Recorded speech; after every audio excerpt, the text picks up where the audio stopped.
Welcome to the Simsbury View. My name is Dominique Avery. Today the View is about Simsbury's great outdoors.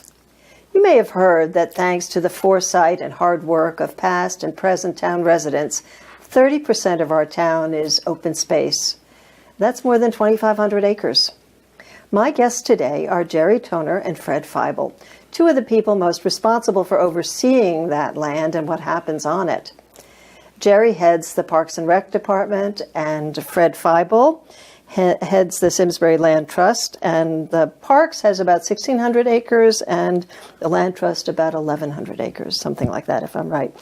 And your land has been either donated or purchased, right? I don't know about how the Parks land came, but anyway, welcome to both of you. Thank you both for coming. Our pleasure.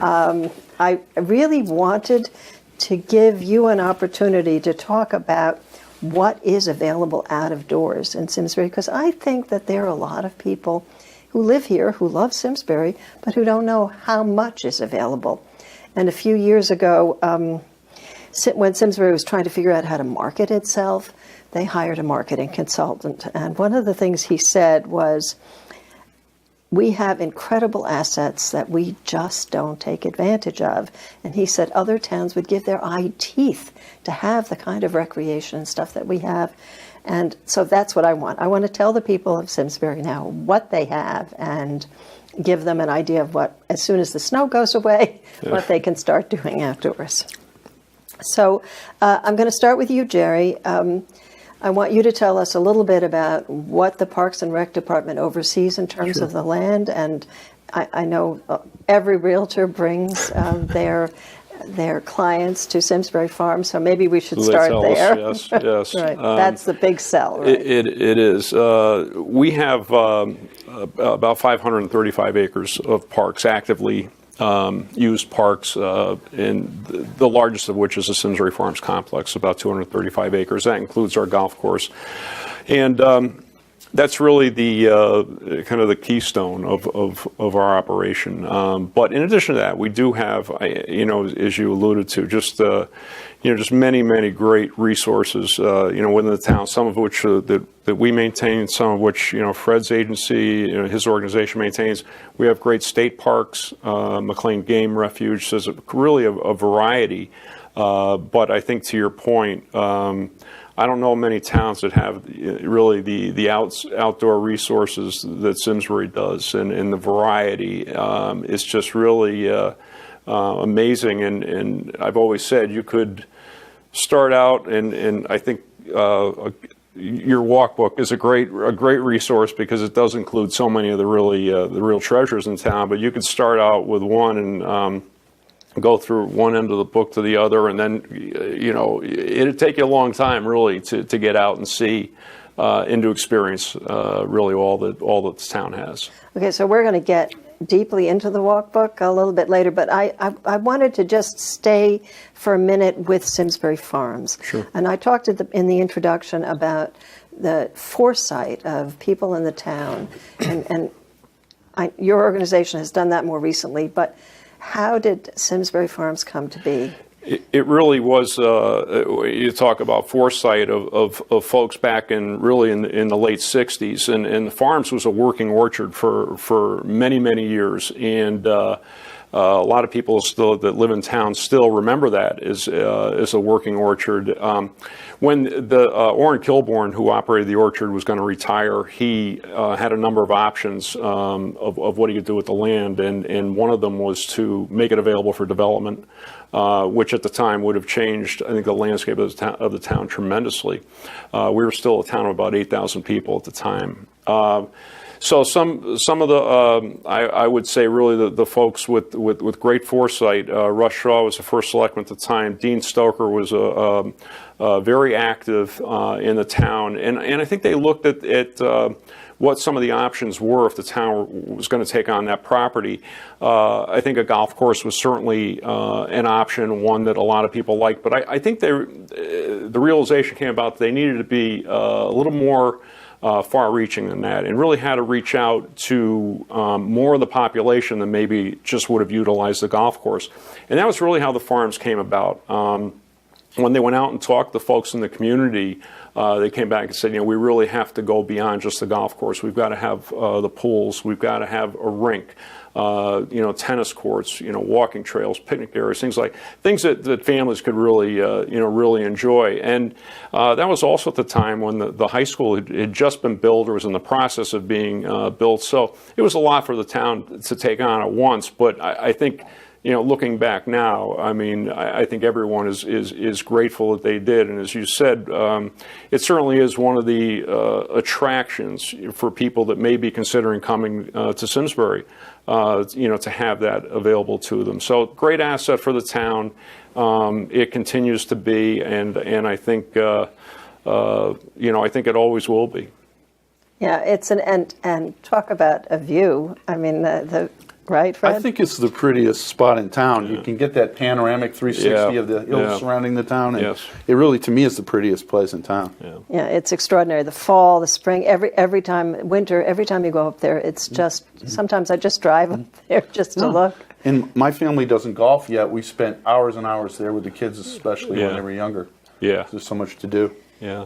Plus, you just added tennis courts there, right? We did. We just actually reconstructed the courts. Or the courts were part of the original installation when the facility was built. The facility opened in 1972. So the courts have been redone a number of times. And in this past year, we finally completed that.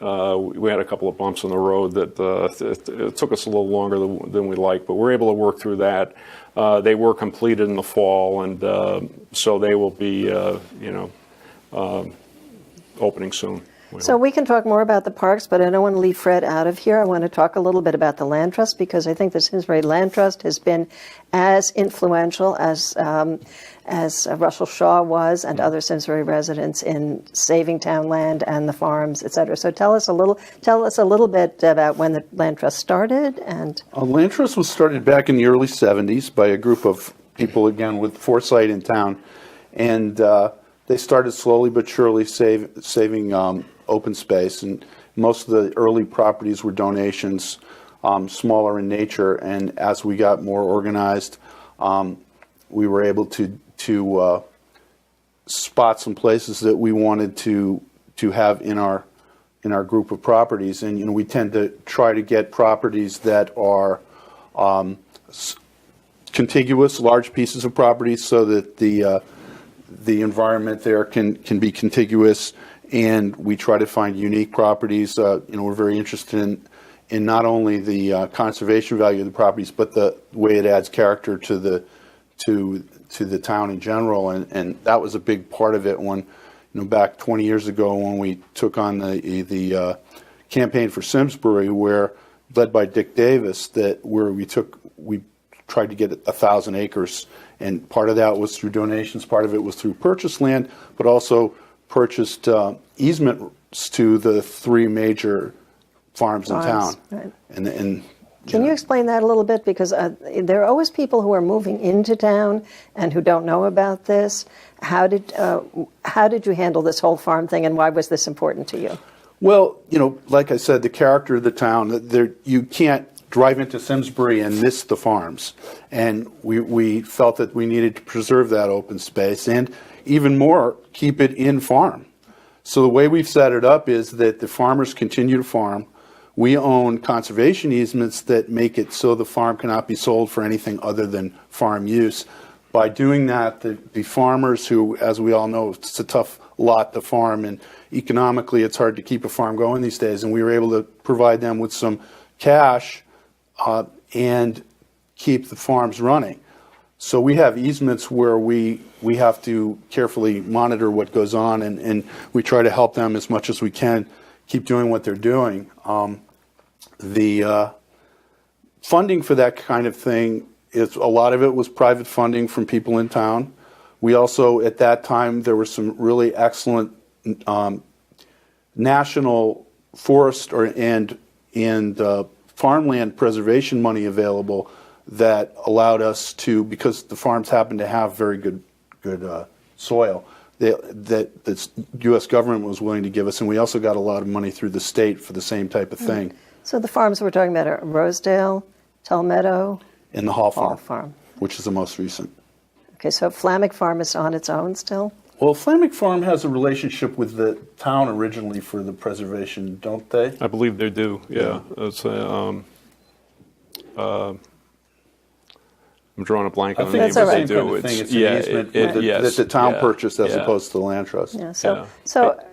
so we have farms, thanks to the foresight of Simsbury residents. And the farmers. And the farmer and Yeah. the farmers, yes. No, They very all got important. together many years ago and were working toward this for quite a few years before it came about.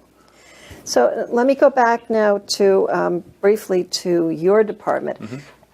How many acres are in these parks? And are there 12 parks? About 13 13 parks, parks? yeah, and about 535 acres of parks, and then the open spaces in addition to that we have. Yeah. And the actual, so some of the parks are tiny, and some of them are like Curtis Field. Just talk a little bit about There are. that. I think really a pretty diverse character of what we have. Some are more geared, really not exclusively, but heavily tilted towards athletic field use. And then you've got some smaller, more community, type parks. West Mountain, It's right West down Mountain the Park, street which from is me. one that still really gets a lot of great use. Meadow Pond, very different type of park. There's a lot of dog walkers around that pond. Town Forest, which now being adjacent to what was the Ethel Walker Woods, has taken on a whole nother role as well. In addition to being active and having the baseball field there, you've got those trails there. The Greenway the Farmington, I believe it's the Farmington River Trail. It's called, goes right up to West Mountain Road. Terrafil Park, another one that really a nice neighborhood area right on the Farmington River. So really, a lot of I think diverse areas that we have, we try and look and see what the demands are, what people want to see. The athletic fields for a while were really they were booming, and we're building out a lot of those parks. And now we're starting to look again in terms of what's the best use that we can make of some of them. How big is your department? We have 17 full-time, which are our park. That includes our park maintenance staff, our golf maintenance staff, and our recreation and administrative staff. And before I go on, you mentioned the McClain game refuge. Sort of that's like 4,000 acres or more there. What is Simsbury's relationship to that? Is that all privately managed? It is, yeah. We've had meetings, with them and discussions, talk about different, management practices that we both may share, or what we're, how we're going about managing our properties. But it is totally separate from the town. So some people have said that sort of conservation is in Simsbury's DNA. When you look back at George McClain, and you look at Gifford Pinchot, who ended up becoming the first head of the U.S. Forest Service. So it's like you moved to Simsbury. I don't think I was ever a land preservationist until I moved here and understood how important it was. But it's like in our DNA, right? That's true. So one of the most important things that you do is this walk book, which I really want you to talk about, because this, when I first moved to town, I got my first walk book, and it has gotten better and better. So talk about it a little bit. Tell us what it is and how people can get it and what they find. Sure. In it. Well, I think that's a common story. In fact, it's mine as well. I moved to town. First thing I wanted was a walk book so I could hit the trails, and I happened to know somebody who was on the board, and I got my book, and the next thing I knew, I was on the board. But we have put this together since the 80s, and this is the 4th edition. Now it has 27 different walks in it. They are land trust owned properties as well as town properties. There are also some state properties like Great Pond in there too, in Stratton Brook Park. It's basically all of the major walks in town. There are 2 of the walks are on the farm. It has in it this year, with money from the land trust itself and a donation from the Simsbury Bank, we've been able to make it into 4-color, and you can see that it's got some nice photographs in it. The maps have all been consistently put together, and they are easier to read and have actually some contour lines and things that make them more interesting. Plus, there's a brief description of what kind of terrain there is, how to get to it, and the geology. of the geology. And every section, it's broken up into sections where every section is part of a geographic location in town. The western highlands, for one, the sand plains, the wetlands, and the eastern mountains along Talcott. And each area has a set of trails in it, and geographically they're different. Flora and fauna-wise, they're different. And you can learn a lot about the natural history of Simsbury by taking some of these walks. One of the things Jerry and I were talking about earlier was the fact that there's been a lot of coordination over the years, really good work done together between the town and the Land Trust. Many of our walks, and you can see it readily in the walk book, actually cross both town and Land Trust property.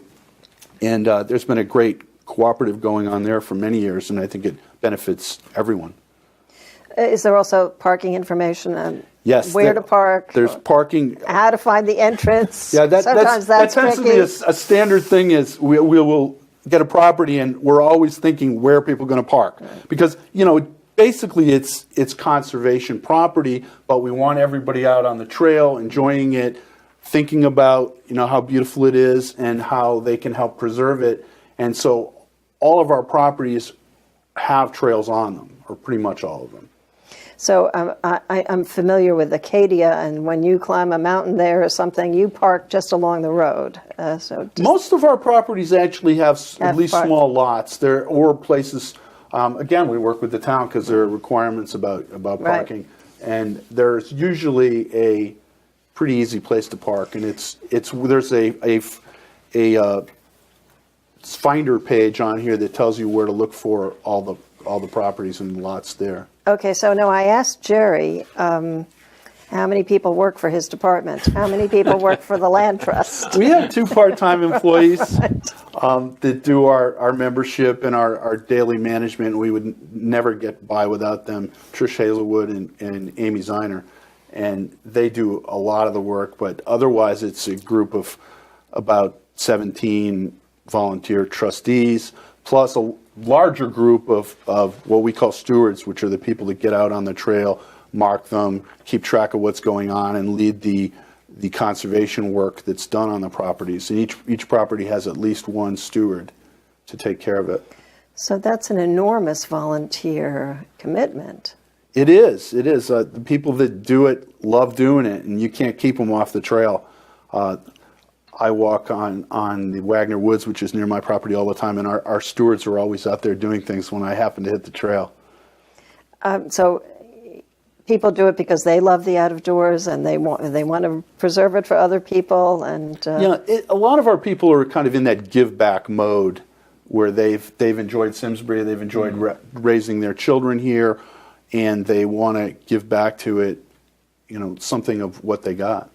So I'm going to ask you about 2 more things. One is the walk book.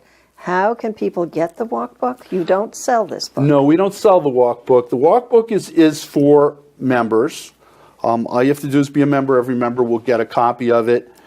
And we have a great website that people can get on to, find out what they need to do to become a member. How many members do you have? We have about 700 members. It's been growing in the last couple of years again. There was a little drop-off after we'd acquired the farm, particularly Tulmeadow, but it's going back up again. And what does membership cost? Is it just... A family membership's about $60. We have been known to take less. And you also have a hiking club. Yes, there's a new hiking club that's run by the Riegers, and that goes out once a month, and they do mostly properties in town, but they will take an occasional trip outside.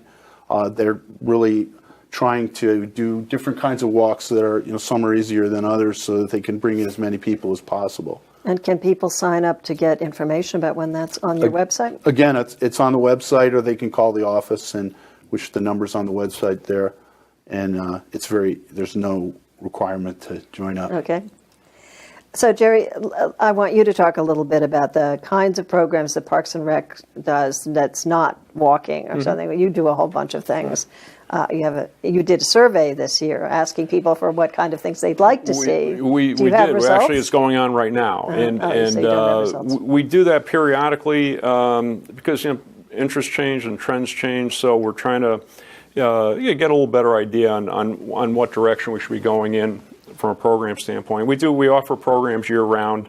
Probably most people are familiar with the programs we run in the summer. That's our busiest time with camps and having our pools and golf course and all the other areas open. But we do run programs year round, and we're a couple of new areas we're getting into. We've been promoting the whole fitness area, adult fitness, probably a little bit more in the last year or two than we had, and we're actually just going into a partnership with Martocchio Music on some musical programs for all ages, and I think it's a great niche, great partnership, for both of us. It's an area that we've wanted to, pursue a little bit more. So we're excited about that. We think it's a great opportunity for our residents, and I think the survey will certainly, maybe tell us a little bit more in terms of what areas we should be maybe a little more active in what we offer. So we're looking forward to that. So we did a few years ago. Somebody was here talking about pickleball. Yeah. And that was something that a lot of seniors were enjoying. Are you going to do that again? We are. We actually just we in addition to the tennis courts at the farms, we didn't do a complete renovation. We did some repair work on the farms out at Terrifield Park, and as part of that, we lined them out for pickleball, and it's a good area because there's a pavilion right there, so they can get out of the weather and get out of the sun. But it's very popular, not just here, but everybody Right. I talk to, and a lot of when you talk to tennis court people always say when they're redoing courts, they're lining them for pickleball because that's really the I don't want to say the rage, but it's certainly a growing interest. A couple of years ago, you were doing it in the ice rink. We started there. We started on the rink, and it went well. It was a good. I think while we were looking for a little more of a permanent solution, and so we did, and that was good too in a lot of respects because they were out of the sun, out of the weather, but it does seem to be more geared towards tennis courts. So. We did, reline those, and I think it's going to be a great home for the pickleballers. In Terrifield. Yes. Yeah. Yeah. Yeah. So, do you know why it's called pickleball? I don't. I actually do. For some reason, I wrote something about it a few years ago when we had, I forget who was on talking about it. The guy who invented it had a dog named Pickle. And somehow the dog got involved in chasing the ball. So I want to talk slightly. We don't have that much time left, but as a former chair of the Simsbury Tourism Committee and as a member of the committee, I'm always interested in getting more people to come to Simsbury, take advantage of what we have, and shop in our stores and eat in our restaurants and bring some economic development here. And one of the things that I have thought about is there's just so many hiking opportunities here. And I know Acadia really well, and I know people go there and spend a week or two and hike and do various things. And you could come here for the concerts or mini Tanglewood. But there isn't a reasonable place for families to stay. And so I mentioned this to you. I have this idea that somebody needs to develop on some land somewhere a campground. What do you think?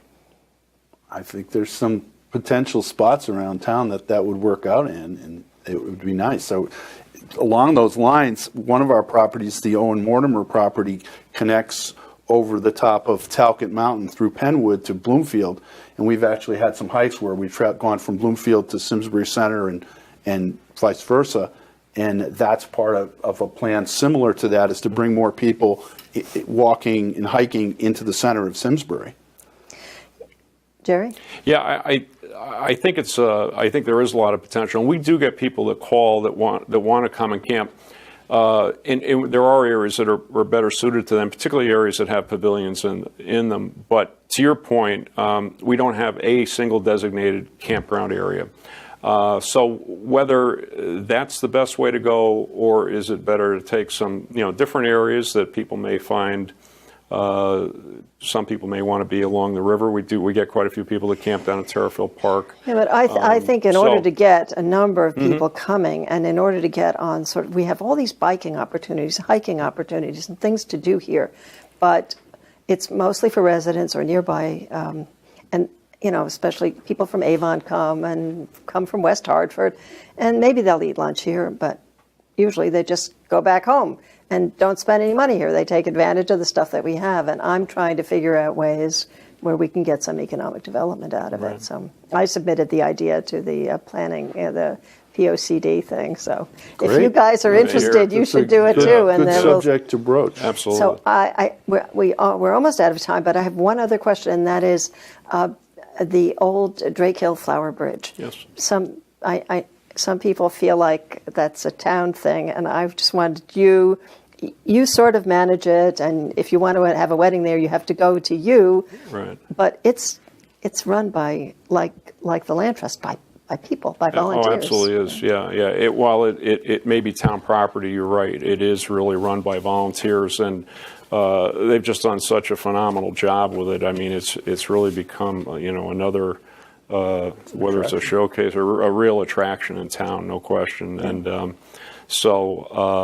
we do get calls, more and more calls all the time for people that want to have events there, whether weddings or photo shoots, things like that. So and they come from quite a distance away too.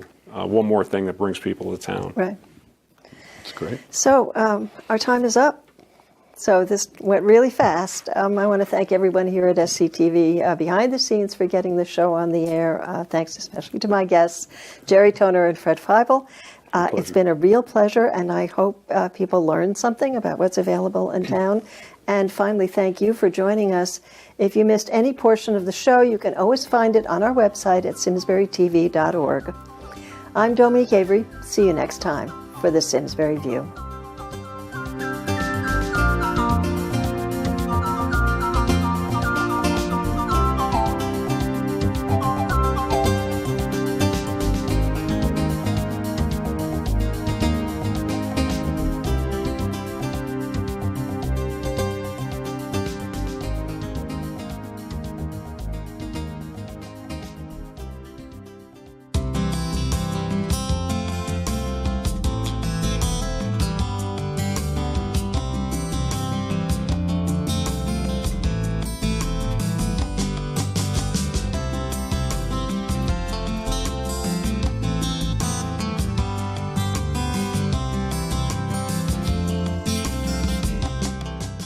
Since 1984, SCTV has been the place to turn in Simsbury to watch local government in action.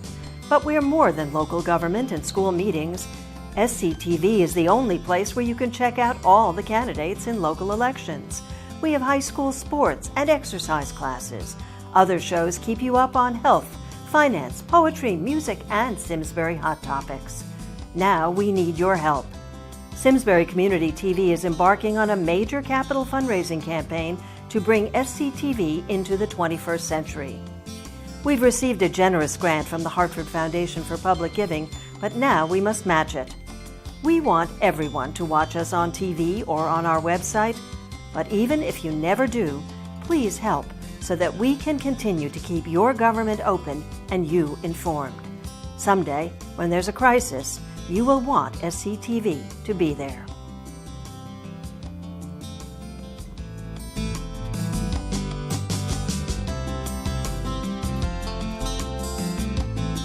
Hi, my name is Steve Mitchell, Vice President of Mitchell Auto Group. I hope you'll join me in supporting SCTV since 1984, your connection to your town, your schools, and your government.